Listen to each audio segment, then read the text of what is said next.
Halo anak-anak semua, apa kabar hari ini? Nah, kali ini kembali lagi Ibu akan memberikan sebuah video pembelajaran dan pembelajaran yang akan Ibu berikan hari ini itu berkaitan dengan materi yang ada pada tema 1, yaitu tentang pertumbuhan dan perkembangan makhluk hidup. Subtema yang kedua yang membahas tentang pertumbuhan dan perkembangan pada manusia. Ya. Nah, seperti biasa, selain memberikan video ini, Ibu juga memberikan buku subtema 2 untuk kalian dengan tujuan agar kalian bisa membaca lebih lengkap di sana, ya. Karena di sini hal-hal yang Ibu berikan itu hanya berkaitan dengan ringkasan ataupun sebagian besar hal yang dibahas dalam buku tersebut. Oke? Nah, apa saja sih yang ada di dalam subtema yang kedua ini? Let's check it out. Nah, yang pertama, yang pastinya ada di sini tadi itu adalah tentang pertumbuhan dan perkembangan makhluk hidup. Nah, pastinya kalian masih ingat ya bahwa salah satu ciri makhluk hidup itu adalah mengalami pertumbuhan dan perkembangan. Begitu juga dengan manusia. Manusia merupakan salah satu contoh dari makhluk hidup. Nah, apa sih pengertian dari perkembangan dan pertumbuhan itu sendiri? Nah, bisa diperhatikan di sini ya. Pertumbuhan itu dapat diartikan sebagai perubahan berat, tinggi, dan besar. Pertumbuhan biasanya identik dengan perubahan pada fisik manusia. Sedangkan perkembangan itu dapat diartikan dengan bertambahnya kekuatan tubuh serta kemampuan berpikir manusia. Ya, jadi bisa tahu ya di sana perbedaan apa yang disebut dengan pertumbuhan dan apa itu perkembangan ya. Jadi bisa dikatakan bahwa pertumbuhan itu dapat kita lihat, sedangkan perkembangan itu tidak dapat kita lihat, tapi dapat kita rasakan. Oke? Nah, kemudian selain pengertian dari pertumbuhan dan perkembangan, kita juga di sini akan membahas tentang faktor-faktor apa saja sih yang mempengaruhi pertumbuhan dan perkembangan pada manusia. Nah, faktornya itu sebagian besar ada 3. Yang pertama itu adalah makanan. Kemudian yang kedua, faktor keturunan dari orang tua. Dan yang ketiga, itu adalah kebiasaan olahraga.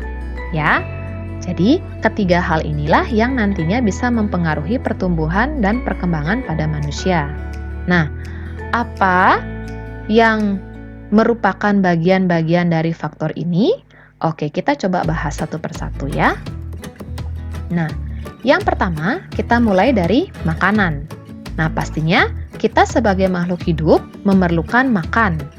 Ya, anak pasti perlu makan kan juga? Oke ya, jadi makanan ini selain untuk menjaga kesehatan tubuh, juga sebenarnya makanan ini dapat membantu pertumbuhan dan perkembangan pada manusia. Nah, makanan apa saja sih yang bisa membantu pertumbuhan dan perkembangan manusia? Nah, jenis makanan yang pertama itu adalah tentunya makanan yang menyehatkan dan juga bergizi. Nah, adapun contoh dari makanan yang menyehatkan dan juga bergizi itu yang pertama. Nah, bisa kalian lihat di sana. Nah, kalian pasti sudah pernah melihat atau mungkin memakan ya salah satu dari sekian banyak gambar atau benda yang ada di sana. Nah, gambar yang pertama ini disebut dengan makanan pokok. Ya, jadi ini namanya adalah makanan pokok. Oke? Kemudian selain makanan pokok, kita juga memerlukan yang kedua ini. Nah, ini adalah sayur-sayuran. Kemudian yang ketiga, kita memerlukan ini yaitu adalah lauk pauk. Yang keempat, kita perlu buah-buahan dan yang terakhir itu kita memerlukan susu ya. Jadi ini yang termasuk ke dalam makanan yang menyehatkan dan juga bergizi ya. Paling tidak setiap harinya kalian memakan jenis-jenis makanan ini ya, agar pertumbuhan dan perkembangan kalian itu bisa berjalan dengan baik dan juga lancar. Oke? Nah, masih berkaitan dengan makanan ya. Syarat kedua ya, selain kita makan makanan yang bergizi juga Yang kedua, kita harus tahu dulu gizi yang terkandung dalam makanan tersebut. Nah, tadi kan kita sudah mempelajari ya jenis-jenis makanannya itu apa saja. Nah, kemudian sekarang kita juga harus mengetahui gizi yang terkandung dalam makanan. Nah, gizi yang pertama itu ada yang disebut dengan karbohidrat, di mana karbohidrat ini biasanya banyak terdapat pada makanan pokok. Ya, jadi pada nasi, roti, jagung, kentang, dan sebagainya ya, itu banyak mengandung karbohidrat. Kemudian yang kedua, ada yang disebut dengan protein. Nah, protein ini dibagi lagi menjadi dua bagian, yaitu ada protein hewani dan ada protein nabati. Nah, disebut dengan protein hewani itu karena protein ini berasal dari hewan yang dimana contohnya di sini Ibu sebutkan dua saja, yaitu ikan dan daging. Sedangkan protein nabati itu adalah protein yang berasal dari tumbuh-tumbuhan, yaitu contohnya adalah tahu dan tempe, ya. Nah, kandungan gizi yang ketiga yang harusnya ada pada makanan itu yaitu disebut dengan vitamin. Nah, vitamin ini banyak terdapat pada sayur dan juga buah. Ya, ada yang tidak suka makan sayur dan buah di sini? Oke, Ibu harap semuanya suka ya, karena sayur dan buah itu banyak mengandung vitamin yang pastinya berguna untuk pertumbuhan dan perkembangan diri kalian, ya. Dan gizi yang terakhir itu adalah mineral. Nah, mineral ini dia banyak terdapat pada ikan, sayur, dan juga susu, ya. Sehingga sangat disarankan sekali untuk kalian agar rajin atau rutin meminum susu agar kandungan mineral atau kebutuhan mineral dalam tubuh kalian itu bisa terpenuhi. Oke, sejauh ini paham ya? Iya. Nah, kita lanjutkan ke penjelasan yang berikutnya.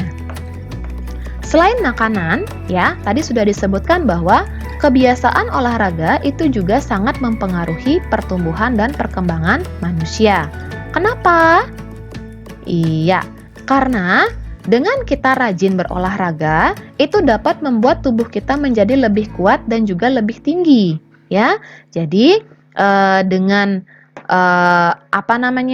kebiasaan kita melakukan olahraga, ya, tubuh menjadi lebih kuat, kemudian juga tinggi badan kita menjadi bertambah, ya, sehingga pertumbuhan dan perkembangan kita pun akan berjalan dengan baik, ya.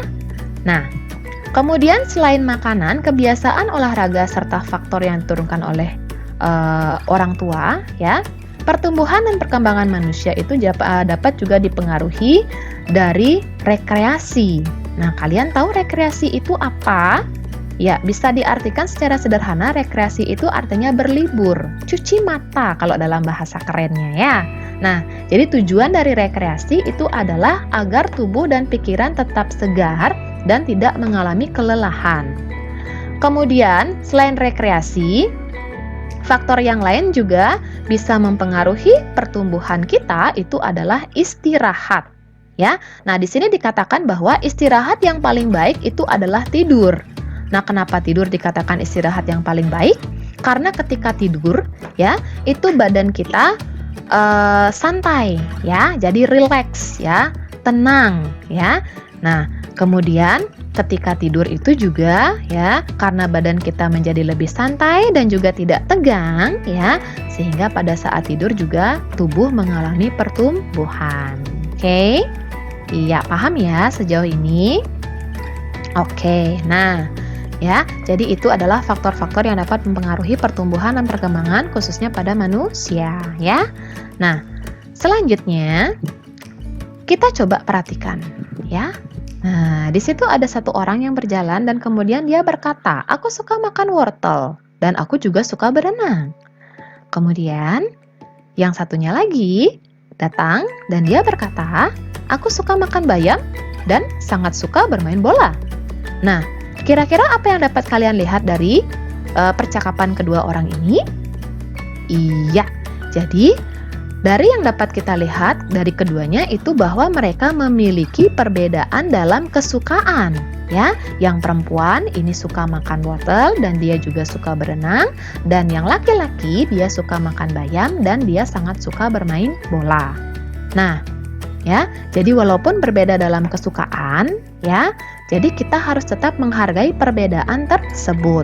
Oke? Nah, di mana menghargai perbedaan itu merupakan salah satu dari pengamalan nilai sila kedua Pancasila. Nah, masih ingatkah dengan bunyi sila kedua Pancasila? Iya, tepat sekali. Bunyi sila kedua itu adalah kemanusiaan yang adil dan beradab. Oke, maaf ya, tadi salah tulis di situ ya, kurang N ya. Nah, kemudian lambang dari sila kedua ini itu tidak lain dan tidak bukan adalah rantai. Oke. Nah, selain kalian juga mengingat lambang dan juga bunyi dari sila kedua ini ya, Ibu juga berikan di sini itu adalah contoh lain dari sikap ya, pengamalan nilai sila kedua Pancasila. Nah, di sini ada beberapa yang Bu Guru tuliskan. Yang pertama itu adalah bekerja sama dengan baik. Yang kedua, tidak pilih kasih dalam bergaul. Yang ketiga, gemar melakukan kegiatan kemanusiaan. Yang keempat, saling mencintai dan menghormati. Yang kelima, membantu orang lain yang memerlukan. Yang keenam, mendahulukan kepentingan umum daripada kepentingan pribadi. Dan sebenarnya masih banyak lagi yang lainnya ya. Jadi nanti kalian tugasnya silahkan cari tahu lagi di rumah ya, tentang sikap atau contoh sikap yang merupakan pengamalan dari nilai sila kedua Pancasila. Oke? Iya. Nah, sejauh ini sudah paham ya nak ya? Oke, let's move ya. Kita beranjak ke materi yang berikutnya. Nah, pada pertemuan sebelumnya kita sudah berbicara tentang penjumlahan. Anak masih ingat ya penjumlahan? Nah, namun dalam pertemuan kali ini kita akan membahas penjumlahan masih dengan cara susun dan dengan menggunakan teknik menyimpan. Nah, di kelas 2 kalian sudah mempelajari ini ya. Jadi penjumlahan dengan teknik menyimpan. Nah, jadi biar lebih gampang, seperti biasa Ibu akan berikan contoh ya. Kalian bisa perhatikan contohnya.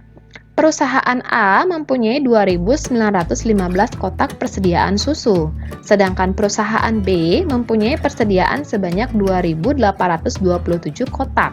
Nah, berapakah jumlah persediaan susu perusahaan A dan perusahaan B? Ya, seperti biasa, kita akan buat dulu bentuk penjumlahannya ya. Kita bisa lihat di bawah langsung dengan jawaban dan cara penyelesaiannya. Nah, oke.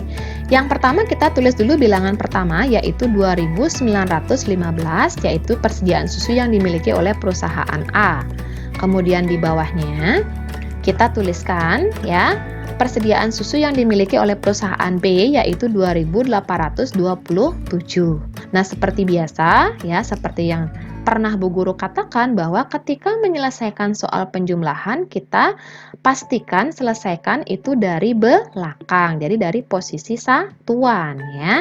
Sehingga ini bisa kita dapatkan hasil dulu 5 ditambah 7 itu sebenarnya hasilnya adalah 12.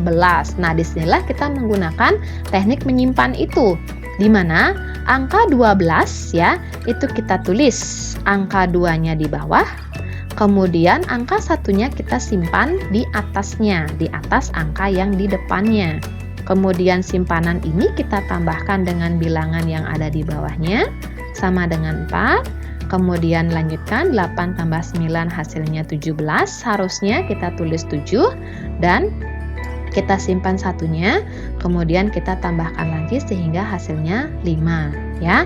Nah, inilah fungsinya kenapa Bu Guru sering katakan untuk menyelesaikan soal penjumlahan dari belakang agar ketika kita menyimpan itu kita simpan dengan mudah tanpa harus kita bingung sendiri ya.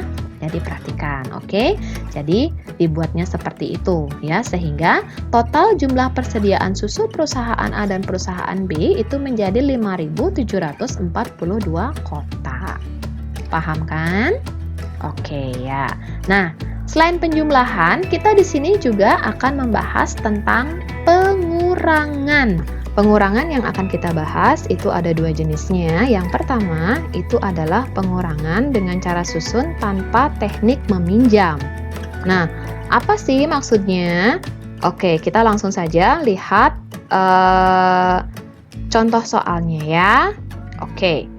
Minyak goreng yang dimiliki oleh Ibu Dayu di tokonya semula berjumlah 4.575 liter. jika minyak goreng tersebut sudah terjual sebanyak 3.135 liter, berapakah sisa minyak goreng di toko Ibu Dayu sekarang? Nah, jadi awal mulanya atau mula-mula Ibu Dayu memiliki 4.575 liter minyak goreng dan kemudian terjual berarti minyak gorengnya itu berkurang jumlahnya ya. Sehingga untuk mencari sisa dari minyak goreng Ibu Dayu kita bisa gunakan cara pengurangan. Nah, bisa diperhatikan di sana pengurangannya ya. Kita tulis dulu angka pertamanya seperti biasa 4.575. Kemudian kita kurangi dengan yang terjual 3.135. Seperti biasa kita lakukan pengurangan itu dari posisi satuan ya. Jadi 5 dikurangi 5 itu sisanya atau hasilnya adalah 0. 7 dikurangi 3 itu adalah 4 hasilnya. 5 kurang 1 adalah 4 dan 4 kurang 3 hasilnya adalah 1 ya. Jadi sisa minyak goreng Ibu Dayu itu adalah 1.440. Nah, setelah itu baru kita buatkan kalimat jawabannya. Jadi sisa minyak goreng di toko Ibu Dayu sekarang adalah 1.440 liter. Nah, inilah yang disebut dengan teknik atau cara pengurangan susun tanpa teknik meminjam. Nah, kemudian sekarang selain yang itu, kita juga akan mempelajari cara susun ya, masih pengurangan dengan teknik meminjam. Nah, bagaimana caranya? Ya, kita langsung saja lihat contoh soalnya.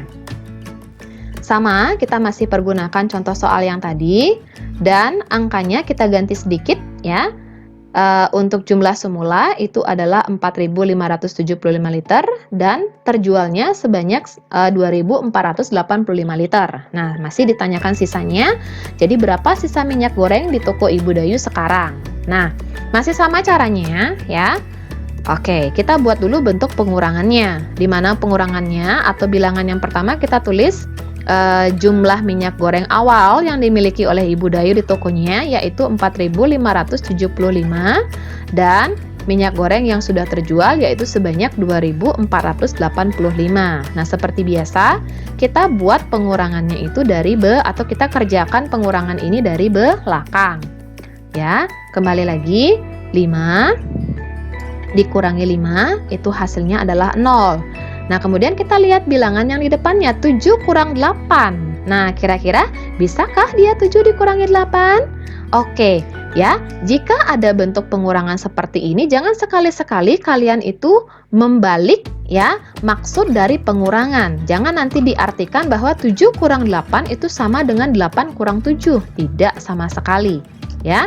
Nah, ketika kalian menjumpai ya angka pada pengurangan itu angka yang di atasnya ini lebih kecil daripada angka yang di bawah, maka angka yang di atas inilah yang diharuskan untuk meminjam. Di manakah dia meminjam? Iya, dia akan meminjam pada angka yang ada di depannya. Ya, dia akan meminjam pada angka yang di depannya yaitu pada angka 5. Ya, nah untuk memudahkan mengingat, ya angka 5 ini nantinya kita coret, kemudian si 7 ini dia akan meminjam 1, kita tuliskan 1 di atas angka 7, ya. Kemudian 5-nya ini karena sudah dipinjam tadi, ini dicoret dan berkurang 1 sehingga sisanya adalah 4, jadi tulis seperti ini, ya. Nah, setelah selesai meminjam, maka angka 7 ini ya dia akan bernilai 17. Oke. Jadi 17 jadinya dia mempunyai nilai. Ya, setelah itu barulah dia bisa dikurangkan dengan 8. Jadi 17 dikurangi 8 itu hasilnya adalah 9. Kemudian ini sisanya tadi karena sudah dipinjam sisanya menjadi 4. Nah, 4 inilah yang dia dikurangkan. 4 dikurangi 4 hasilnya adalah 0. 4 dikurangi 2 hasilnya adalah 2, ya. Jadi, jumlah atau sisa minyak goreng di toko Ibu Dayu sekarang itu adalah 2090 liter. Nah, bisa paham kan ya cara untuk mencari atau untuk menyelesaikan soal pengurangan dengan teknik meminjam? Bisa ya? Oke, ya Ibu harap kalian bisa mengerjakannya ya. Nah, tadi sudah dikatakan di awal ya bahwa kekuatan tangan itu juga merupakan salah satu indikator dalam diri manusia bahwa manusia itu mengalami pertumbuhan dan perkembangan, ya. Nah, kekuatan tangan itu sendiri nantinya juga bisa dilihat ketika kita melaksanakan gerakan tari. Nah, berikut ini Ibu berikan contoh gerakan tari, ya, atau contoh gerakan tangan saat menari yang menggunakan gerakan kuat dan juga gerakan lemah, ya. Nantinya kalian bisa coba praktekkan di rumah, ya, seperti apa gerakannya. Oke. Nah, ada beberapa gerakan di sini. Nah, gerakan yang pertama itu adalah mengangkat tangan kanan lalu tangan kiri. Nah, angkat tangan dengan kuat seperti sedang mengangkat beban, ya. Jadi kedua tangan atau salah satu, ya, secara bergantian itu diangkat dulu, ya. Kemudian angkat dengan kuat, sekuat-kuatnya sampai terasa lengan kamu tertarik, ya.